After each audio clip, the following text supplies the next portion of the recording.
Hello everyone, আমি রিট্টু আর আমার একটি বড় ব্লগে তোমাদেরকে অনেক অনেক ওয়েলকাম জানাচ্ছি।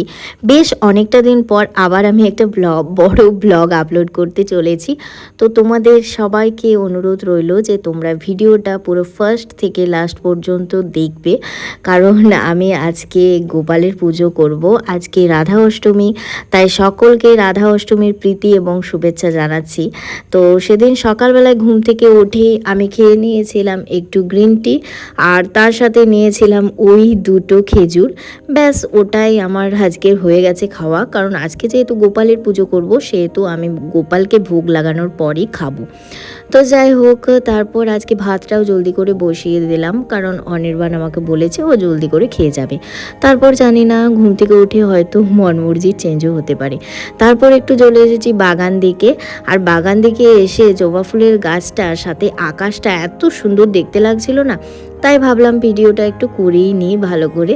তো সত্যি খুব সুন্দর লাগছিল। আর এই টাইমে, এই পুজোর টাইমে আকাশটা মানে এত সুন্দর সুন্দর লুক নিজের মধ্যে ক্রিয়েট করে না, খুব ভালো লাগে। কখনো আকাশে পুঞ্জ পুঞ্জ মেঘ, কখনো আবার কালো মেঘ, মানে অনেক ধরনের মেঘ দেখতে পাওয়া যায়। মানে আকাশটাই এবারে সুন্দর আর কি পুজোর টাইমে লাগে। শরতের আকাশ কথাই আছে না।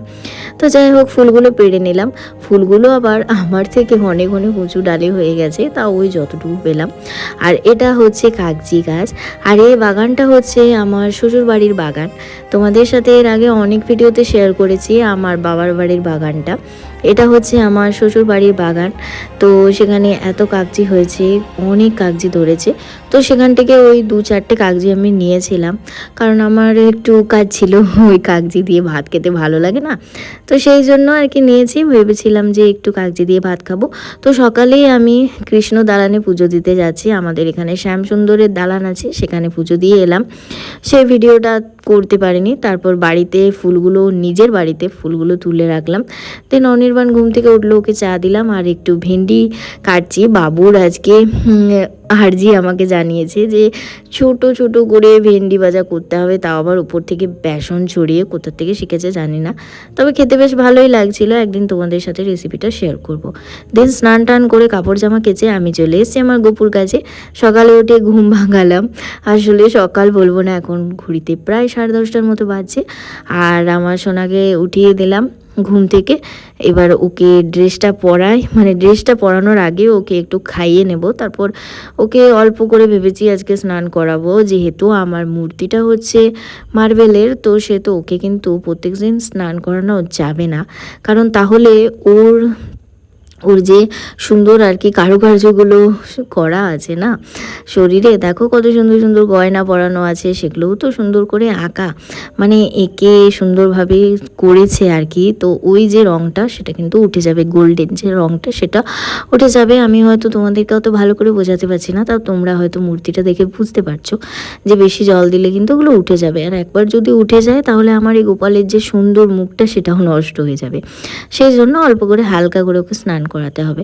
তো যাই হোক, চলো তার আগে বাকি ঠাকুরের পুজোগুলো করে নিই, আর বাকি ঠাকুরের ভোগটাও দিয়ে দিই। তারপর আমি আমার গোপালকে স্নান করাবো। এখনও একটু বসে খেলা করুক আর চারিপাশটা একটু দেখুক। তো সেই জন্য ওকে সিংহাসনে বসিয়ে রেখেছি। আর সিংহাসনটা না ওর থেকে একটু বেশি ছোট হয়ে গেছে, যার জন্য ওকে যখন জামা পরাচ্ছি তখন সিংহাসনটা আর দেখাই যাচ্ছে না। তো কী আর করা যাবে, একটা বড় সিংহাসন পরেই ভেবেছি কিনবো। তো আজকে আমাদের গুগল পুজো ছিল, তো সেটার ঘরটা নিয়ে আসা হয়েছে। অনেক দিন পর আমি মহাদেবের পুজো করছি। প্রত্যেক সোমবার তো সময়ই পায় না মহাদেবের পুজো করা। তো আজ হচ্ছে রবিবার, তো রবিবারই ছিল রাধা অষ্টমী, তো রবিবারই পুজো করলাম। আর আমার গোপাল সোনা জন্মাষ্টমীর দিন আমার কাছে এসেছিল, জন্মাষ্টমীর পরেই এসেছিল, কিন্তু তখন তো আমি ওর বার্থডে ভালোভাবে সেলিব্রেট করতে পারিনি। সেই বার্থডেটা অন্যভাবে সেলিব্রেট করেছি। আমার মামার বাড়িতে আগের থেকে গোপাল ছিল, তো ও এসেছে আমার কাছে রাধা অষ্টমীতে। তো ভেবেছি ঠিক আছে, রাধা অষ্টমীটা সুন্দরভাবে পালন করব। এমনিতেও গোপালের প্রিয় সখী কিন্তু রাধাই ছিল, তো তেনার পুজো করা মানে তো উনি সব থেকে বেশি খুশি হবেন। তো তেনার পুজোর দিনেই, মানে রাধা অষ্টমীর দিনেই আমি গোপাল সেবা করছি। তো যাই হোক, চলো এবার আমার সোনা গোপালকে ভেবেছি একটু স্নানটা করিয়ে নিয়ে, ওকে কিন্তু বেশি স্নান করানো যাবে না, তাহলে কিন্তু ওর এই সুন্দর সব কিছুই কিন্তু নষ্ট হয়ে যাবে, মানে কালারটা উঠে গেলে তো ওকে বাজে লাগবে না দেখতে।